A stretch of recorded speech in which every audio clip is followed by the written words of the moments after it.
Hey Juicers, welcome back to Harley's Throttle Juice. Once again here with the mighty Kev from Central Coast Harley Davidson. If you're new to the channel and new to this series, welcome aboard. This is the brand new Q&A series that we've come up with. And in this series, you, the viewer, get to pose questions to us either via our Instagram or Facebook pages or directly in the comments section of these Q&A videos. And the whole premise about it is to have experienced gentlemen like Kev here give his and the dealership's perspective on all things Harley Davidson. Now, it could be anything related to parts and accessories, performance, riding styles, the type of bike I should be on, all that sort of stuff. So if you've ever thought, I'd like to have a more closer association with the dealership and pose the questions to them, feel free to throw them our way. Roger, we don't have any controversial questions this time around? Not today, no controversial ones, but there's one that I have in the wings which might be, I'll give it away now, it's in relation to tuners, the tuners that are used to tune bikes. I dare say there's going to be an episode on its own, so that's more than likely going to be the next episode, so stay tuned for this one. Okay. That one, yeah? A nice easy one this time around. Yeah, these are easy. I think I could answer these, but I'm going to throw them open to you. So anyway, let's get it underway, mate.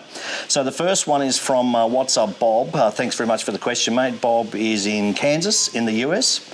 Bob says, I've never purchased a new Harley, so what goes into all of the fees that I hear about on top of MSRP, in brackets, not including sales tax? From what I'm hearing, they can be 10 to 15% over MSRP, so that much additional cost might push myself and others into the used market. Great question. I was actually going to ask if someone's quoting MSRP, it's definitely US terminology. Gotcha. And with the varying taxes in each state, that's why you'll have variations. So, but in Australia, our guidelines for advertising are completely different. I holiday in the US every year, and when you go to a shop, everything is plus taxes. So if you go to a restaurant and it's $25 for a steak, it's then plus taxes, and it catches people out. Right, yes. In Australia, if you if you advertise a new car or motorcycle, it must be drive-away price. That's right. So everything's factored in. Whereas used bikes are different, it's plus on roads. There are still variations state to state, but Harley have averaged all that out and said, okay, if we look at the average cost for registration and stamp duty and all those things, we'll put an average in, so the consumer, whether they buy in Perth or Darwin or Sydney, pays the same price. So our bikes are advertised right away price for new motorcycles. All of our advertising actually says drive everything's away. Included. So this 10 to 15% that Bob has referenced, does that, you would have some experience with the Harley market in the US? Does that sound? There's big variations because California has a different tax rate to New York. Gotcha. And Kentucky would be completely different to Illinois. Right. So they have variations because it's all state-based. Right. Yeah. Yep. Okay. Fantastic. Hope that helps. Yep. Next one is from Craig Compton. Craig says, can a bike warranty be transferred from one owner to another when sold, and if so, how? Okay, good question. I think Craig is referring to new bike warranty. Yes. As opposed to extended warranty, and there are some subtle differences. Yep. So all you need to do is, with the VIN number or the chassis number from the motorcycle, contact your local dealer with your details and proof of ownership. That will get uploaded to the Harley Davidson portal, and then the warranty is transferred to you as a new owner. There we go. So, but you'll just need to go into dealership with proof of ownership. You couldn't go in with just the VIN, otherwise people will be claiming ownership of other people's bikes. Right, of course, so you've really got to have your registration papers and go, Yep. With extended warranties, MPPs, they are also transferable. But you'll find that the provider underwriting that policy might have an administration fee, maybe, I think ours does at $55, $75 thereabouts. Yeah. But with the standard new bike warranty, there is no fee. Okay. It's just you go to your dealer, proof of ownership, take the VIN, they'll upload your details. Okay. Sounds pretty Nice straightforward. and easy. Yeah. we're going to wind up today's episode with a couple from Frank Triple Moto. Normally I don't do two from one, but they came in on the same day, so why not? Frank Triple Moto, go and check out his YouTube channel. He's based in Wollongong on the south coast of New South Wales. So Frank writes, who decides which bike becomes a demo bike? Central Coast Harley or any dealership, or Harley Australia? Ooh. How much say do you have? I thought we were going to have all easy questions. Oh, right. Well, I thought this would be easy for you. It is. Pre-stock issues, we could determine our demos based on our demographic and where we ride and stuff like that. It's become more complex. So now Harley determines our stock levels in order to have an even playing field, for all dealers across Australia. Otherwise, you would have large dealerships, get a lot more stock than the smaller dealerships. It's proportioned out. The complexity here is we can request a certain bike for a demo model, and then sometimes Harley will provide that. So they determine that in conjunction with us. Yeah. But once we nominate it as a demo bike, we have to maintain that bike for 3 to 4 months. Oh, okay. Where it gets hard, if we put on an Ultra in a hard-to-get colour, and then we've tied that bike down to a demo, and someone wants to buy it because they really want it, I can't release that bike. Oh. And it can frustrate owners. For a predetermined amount of time. Yeah, and kilometres. So of course. We really try and, we spend a lot of time. I spend weeks going through the stock levels, trying to manage what we should put on as a demo. And what we should maintain for our customers. Interesting. So we try and pick probably the most common bikes that people want to ride. Yep. I normally have an Ultra or a Street Glide or a Road Glide. Yeah. The reason I have those bikes, because in our previous episode we spoke about, do they handle? Yes. Yes. And I have them on as demos because it dispels the myth that they don't handle. Yeah, of course. Because the only way you feel how good a tourer is to ride it. Yep. And then we go and look at other models like Fat Boys, Breakouts, Sportsters and things like that. Right. What we're going through now, sorry to make this such a long question. No, go for it. Is we can't get bikes. Yeah. And a Sportster would be a good example at the moment. We can't get them. And because it's a new bike and a new model, a lot of people want to come in and ride it before they commit, and that's unfortunate. We get one more Sportster till February next year. Wow. I'd love to have it as a demo, but we've already sold it. So, do I upset an owner? Well, that's the other thing. A lot of pre-sold stuff on the board downstairs, and so it just goes on. So it's a complex question. Yeah, very much so. I hope I've answered it in some sort of way. But once we lock a demo in, we have to maintain it for 3 to 4 months. Yeah. To make sure that Harley get the best value out of the demo program. Makes perfect sense. Yeah. Hope that solves the riddle for you, Frank. Okay, the second one that Frank put through, there is another one after that, so it's not to wind up today's episode, but the second one that Frank Triple Moto sent through was, with the Sportsters now being discontinued, do you think that they will become more collectible? Okay, well, the Sportsters haven't been discontinued.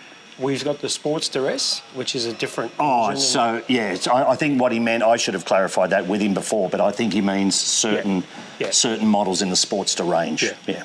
We've always found when and if Harley sees some model, they absolutely become collectible. Yeah. I think the previous model Sportster is going to maintain really strong values because the new Sportster is substantially dearer. Yes. Yeah. But I think you've ridden the 48, and they're a great riding bike. Blew me away. Yeah. So I think they will, but the Harley resale value is strong on every bike. I totally agree. Really strong. Yeah. And the Sportster is such an iconic beast of a thing, isn't it? Iconic range. It's a good feel, and as I said, I'm a touring guy, and I jumped on it and fell in love with it. So the passion and the desire to own a Sportster is never going to go away. Yeah, well, I think, like we were looking at with you, is have 2 bikes, a tourer and a fun little Sportster, and you've covered all your bases. Yeah, absolutely. But I think, they would certainly maintain their value. Yeah, absolutely. Yeah. Okay, so we're going to wind up today's episode with one from Phil is Awesome. What a name.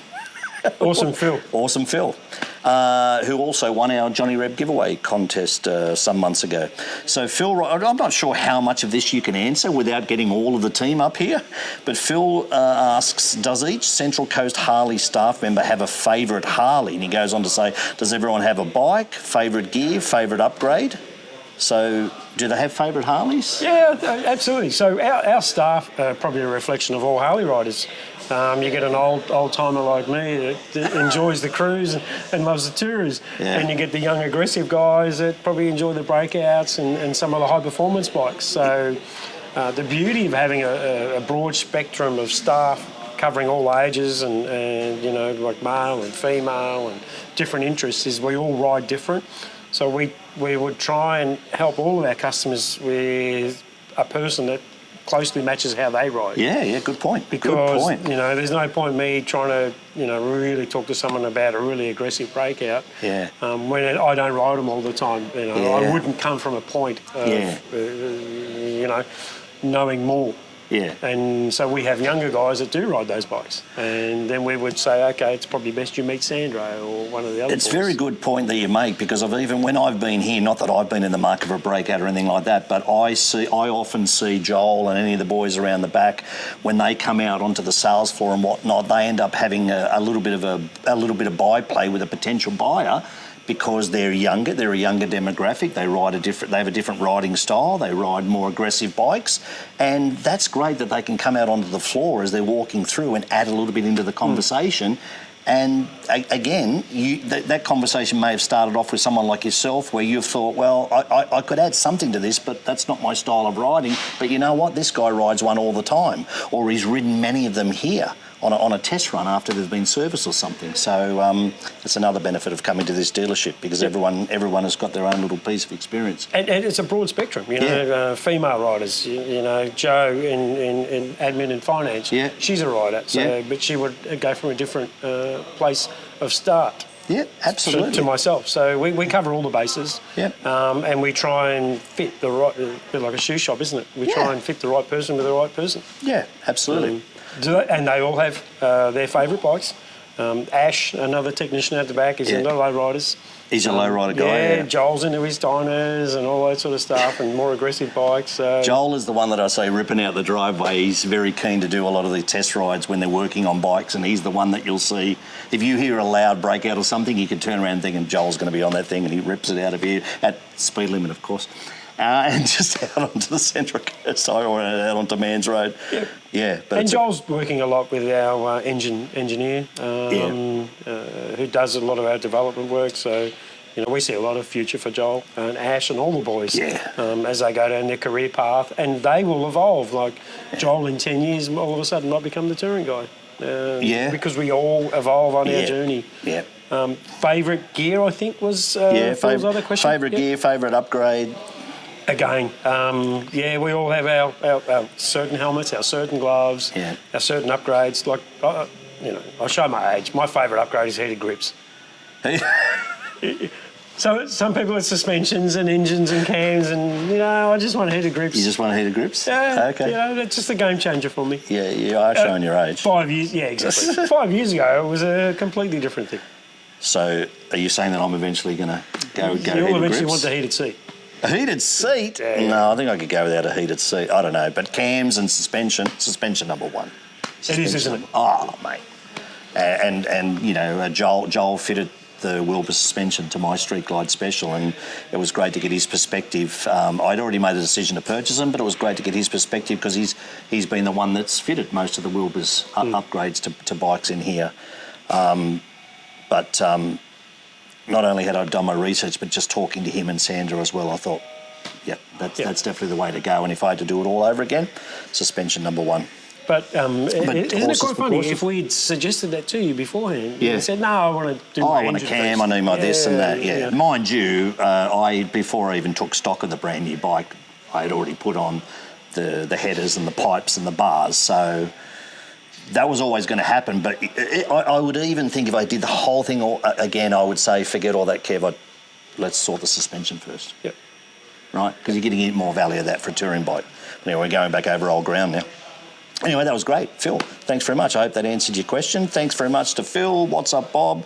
Craig Compton, Frank Triple Moto. A couple of questions there from Wollongong. Really appreciate it. Really appreciate the feedback. Really appreciate the interaction. And we really appreciate Kev's time from Central Coast Harley. So we will sign out. Roger from Harley's Throttle Juice, Kev from Central Coast Harley. Remember, keep sending in your questions to the Harley's Throttle Juice Instagram page or the Facebook page or directly in the comment section of these videos. Until next time, peace out. Bye. Thanks, guys.